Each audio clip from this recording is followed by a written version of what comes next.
Bismillahirrahmanirrahim. Assalamualaikum warahmatullahi wabarakatuh. Nama saya Naila Rahmatul Zakia dengan NPM 2350361013.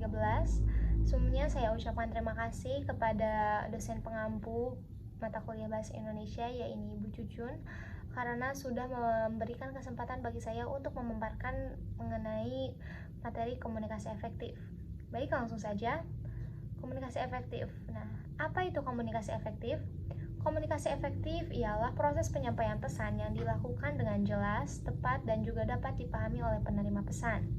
Nah, dalam komunikasi efektif ini tentunya memiliki hakikat, ciri, dan juga manfaat. Lalu, apa itu hakikat dalam komunikasi efektif? Mari kita bahas. Yang pertama ialah adanya keterbukaan. Komunikasi efektif melibatkan pertukaran informasi secara terbuka antara pihak-pihak yang terlibat. Lalu selanjutnya adanya keterlibatan. Semua pihak yang terlibat dalam komunikasi harus terlibat aktif dan memperhatikan pesan apa yang sedang disampaikan. Yang selanjutnya ada keteraturan. Komunikasi yang efektif membutuhkan struktur yang jelas, baik itu dalam pengaturan isi pesan maupun dalam alur komunikasi secara keseluruhan. Dan yang terakhir ialah adanya kesesuaian. Pesan yang disampaikan harus sesuai dengan konteks dan kebutuhan penerima pesan. Nah, setelah kita mengetahui hakikat komunikasi efektif, maka di sini ada ciri-ciri komunikasi efektif. Apa saja ciri-cirinya? Yang pertama yaitu jelas dan juga tepat. Pesan yang disampaikan dalam komunikasi efektif harus mudah dipahami dan tidak membingungkan. Baik, selanjutnya ada empati, yang mana dalam komunikasi efektif harus memiliki kemampuan untuk memahami dan juga mengidentifikasi diri dengan perasaan atau pandangan dari pihak lain. Yang selanjutnya ada interaktif. Komunikasi efektif melibatkan pertukaran pesan secara dua arah, di mana penerima pesan juga terlibat aktif dalam proses komunikasi. Selanjutnya, penuh dengan perhatian. Pihak-pihak yang terlibat dalam komunikasi harus memberikan perhatian penuh terhadap pesan yang disampaikan dan penerima pesan.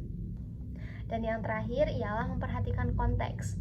Memahami situasi, kebutuhan, dan latar belakang penerima pesan dalam penyampaian pesan ini menjadi hal yang penting dalam komunikasi efektif. Nah, setelah mengetahui tadi semua, kita pun harus mengetahui apa saja manfaat komunikasi efektif. Manfaat komunikasi efektif yang pertama ialah memperkuat hubungan. Komunikasi efektif membantu memperkuat hubungan interpersonal dan profesional antara individu atau kelompok. Selain itu, komunikasi efektif juga dapat memecahkan masalah. Komunikasi yang baik memungkinkan identifikasi, analisis, dan pemecahan masalah menjadi lebih efisien dan juga lebih efektif. Nah, selain itu juga, komunikasi efektif dapat meningkatkan kinerja. Dengan memastikan pesan disampaikan dengan jelas dan tepat, komunikasi efektif dapat meningkatkan kinerja individu, tim, ataupun organisasi. Nah, selain tadi, komunikasi efektif juga dapat mengurangi konflik. Komunikasi yang efektif tentunya akan sangat membantu dalam memastikan semua hal berjalan dengan baik. Oleh karenanya, komunikasi ini dapat mengurangi konflik yang terjadi. Dan yang terakhir ialah adanya peningkatan kepuasan. Komunikasi yang baik dapat meningkatkan kepuasan dan kepercayaan antara pihak-pihak yang terlibat. Dengan memahami hakikat, ciri, dan manfaat komunikasi efektif, individu ataupun organisasi tentunya dapat meningkatkan kemampuan mereka dalam berkomunikasi dan mencapai tujuan bersama. Baik, setelah mengetahui apa itu komunikasi efektif, maka kita pun harus mengetahui dalam komunikasi efektif terbagi ada hal-hal yang lain, yaitu komunikasi verbal dan juga non-verbal. Nah, komunikasi verbal. Apa itu komunikasi verbal?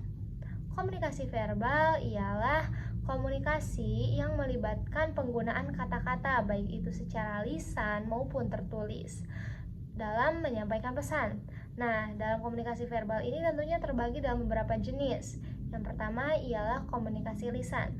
Komunikasi lisan ialah komunikasi yang dilakukan melalui kata-kata dan suara seperti percakapan langsung, pidato, ataupun diskusi. Selanjutnya ada komunikasi tertulis. Komunikasi tertulis ialah komunikasi yang menggunakan kata-kata tertulis seperti dalam surat, email, memo, laporan, ataupun pesan teks. Nah, selain itu ada juga komunikasi resmi. Komunikasi resmi ialah komunikasi yang terstruktur dan dilakukan sesuai dengan aturan atau prosedur tertentu, seperti dalam rapat, presentasi, ataupun surat resmi. Nah, selanjutnya ada komunikasi tidak resmi. Komunikasi tidak resmi ialah komunikasi yang bersifat informal dan cenderung spontan, seperti percakapan santai, diskusi informal, ataupun pesan teks antar teman. Dan yang selanjutnya ada komunikasi interpersonal. Komunikasi interpersonal ialah komunikasi yang terjadi antara dua atau lebih individu, seperti percakapan antar teman, keluarga, ataupun rekan kerja. Dan yang terakhir ada komunikasi grup. Komunikasi grup ialah komunikasi yang terjadi dalam konteks kelompok ataupun tim, seperti rapat, diskusi kelompok, ataupun pertemuan tim. Nah, selain itu, kita pun harus mengetahui apa saja karakteristik komunikasi verbal. Nah, yang pertama ialah penggunaan kata-kata. Komunikasi verbal melibatkan penggunaan kata-kata untuk menyampaikan pesan yang bisa berupa kata-kata lisan ataupun tulisan. Nah, selanjutnya ada fleksibilitas. Dalam komunikasi verbal memungkinkan fleksibilitas dalam penyampaian pesannya, di mana pengirim pesan dapat menyesuaikan gaya dan bahasa mereka sesuai dengan konteks dan audiens yang berbeda. Seperti saya saat ini sedang menjelaskan kepada teman-teman mahasiswa, tentunya akan berbeda dengan pemilihan gaya bahasa ataupun kosakata apabila saya sedang menyampaikan materi ini kepada anak-anak kecil. Dan selanjutnya ialah adanya keterlibatan sosial. Komunikasi verbal seringkali melibatkan interaksi sosial antara pengirim dan penerima pesan dengan memperhatikan norma-norma sosial dan budayanya tertentu. Nah, selanjutnya ada intonasi dan ekspresi. Dalam komunikasi lisan, intonasi suara dan ekspresi wajah dapat membantu mengekspresikan makna dan emosi yang lebih dalam pesan yang disampaikan. Dan selanjutnya ada keterbatasan retensi. Komunikasi verbal seringkali memiliki keterbatasan dalam retensi pesan, terutama dalam komunikasi lisan, di mana pesan mungkin tidak selalu diingat sempurna oleh para penerima pesan. Kadang-kali mereka akan lupa terhadap pesan yang sudah disampaikan, terutama dalam komunikasi lisan yang memang terbilang rentan akan lupa. Nah, selanjutnya ialah tersimpan secara permanen, berbalikan dengan yang sebelumnya. Tersimpan secara permanen ini biasanya terutama dimiliki oleh komunikasi tertulis, yang mana memiliki keuntungan dalam hal dapat tersimpan secara permanen, yang memungkinkan referensi kembali, pengkajian kembali, ataupun analisis yang lebih dalam dari pesan yang disampaikan. Selanjutnya ada ketergantungan pada bahasa. Komunikasi verbal tergantung pada kemampuan individu untuk menggunakan bahasa yang dipahami oleh penerima pesan. Oleh karena itu, perbedaan bahasa dan kemampuan bahasa dapat mempengaruhi efektivitas komunikasi. Dengan memahami jenis dan karakteristik komunikasi verbal, tentunya membantu individu ataupun organisasi dalam memilih dan menggunakan alat komunikasi yang paling sesuai dan tepat untuk mencapai tujuan komunikasi mereka. Nah, selanjutnya selain tadi ada komunikasi verbal, sekarang kita akan membahas komunikasi nonverbal. Nah, komunikasi nonverbal ini melibatkan penyampaian pesan tanpa menggunakan kata-kata.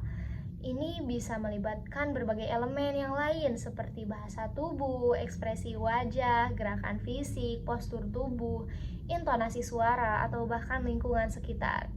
Nah, di sini ada beberapa jenis dan juga karakteristik utama dari komunikasi nonverbal. Yang pertama, jenis-jenis komunikasi nonverbal. Jenis komunikasi nonverbal yang pertama ialah bahasa tubuh. Bahasa tubuh ini meliputi gerakan tubuh seperti gestur tangan, postur tubuh, posisi duduk, gerak kepala yang digunakan untuk menyampaikan pesan. Yang kedua ialah ekspresi wajah. Ekspresi wajah dapat mengungkapkan emosi dan perasaan seperti senyum, kening berkerut, mata terbelalak, atau lain sebagainya. Yang selanjutnya adanya kontak mata. Tingkat kontak mata dalam interaksi dapat memberikan indikasi tentang tingkat keterlibatan, kepercayaan, atau ketertarikan antar individu, entah itu penerima informasi ataupun pemberi informasi. Yang selanjutnya ialah intonasi suara. Intonasi suara termasuk nada, volume, dan juga ritme dapat mengkomunikasikan emosi dan makna lebih dalam dari kata-kata yang diucapkan. Yang selanjutnya ialah sentuhan. Sentuhan fisik seperti jabatan tangan, pelukan, tepukan punggung dapat menyampaikan pesan dukungan dan juga kasih sayang ataupun komitmen. Selanjutnya ialah jarak fisik ataupun proxemics.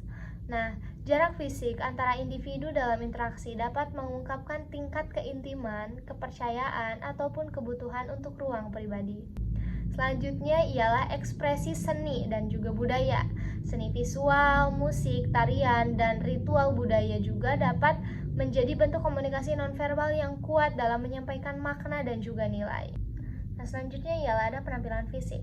Penampilan fisik seseorang termasuk dalam pakaian, gaya rambut, perawatan diri, dapat menyampaikan pesan tentang kepribadian, status, ataupun tujuan tertentu. Nah, selanjutnya ialah ada karakteristik komunikasi nonverbal. Karakteristik komunikasi nonverbal yang pertama ialah beragam. Komunikasi nonverbal dapat bervariasi secara signifikan antara budaya, situasi, dan juga individu, sehingga dapat diinterpretasikan dengan cara yang berbeda-beda. Yang kedua ialah lebih kuat dari kata-kata. Kadang-kadang komunikasi nonverbal dapat lebih kuat daripada kata-kata yang diucapkan karena mereka dapat mengungkapkan emosi dan makna yang lebih mendalam dari hanya sekedar kata-kata. Selanjutnya ialah serentak dengan komunikasi verbal. Komunikasi nonverbal seringkali terjadi secara serentak dengan komunikasi verbal dan dapat memberikan tambahan informasi atau konteks untuk pesan yang disampaikan. Selanjutnya ialah penggunaan sadar dan tidak sadar.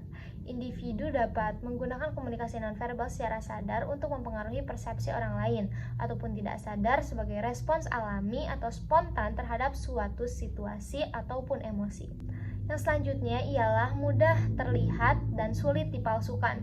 Beberapa bentuk komunikasi nonverbal seperti ekspresi wajah, bahasa tubuh, mudah terlihat dan sulit dipalsukan sehingga seringkali dianggap sebagai indikator kejujuran ataupun ketulusan. Nah, selanjutnya ialah terjadi setiap interaksi. Maksudnya terjadi dalam setiap interaksi. Komunikasi nonverbal terjadi di setiap interaksi antara individu, bahkan ketika individu tersebut tidak menyadari atau tidak mengindahkan pentingnya komunikasi atau pentingnya pesan yang disampaikan. Nah, dengan memahami jenis dan karakteristik komunikasi nonverbal tentunya dapat membuat atau dapat membantu individu untuk meningkatkan kemampuan mereka dalam membaca dan menyampaikan pesan secara lebih efektif, serta meningkatkan pemahaman terhadap interaksi antara individu. Baik, cukup sekian presentasi materi yang dapat saya sampaikan. Mohon maaf apabila ada kesalahan dalam penyampaian ataupun bahkan dalam materi yang saya sampaikan, karena saya pun sama-sama belajar, kita sama-sama belajar. Wabillahi taufiq wal hidayah. Terima kasih. Wassalamualaikum warahmatullahi wabarakatuh.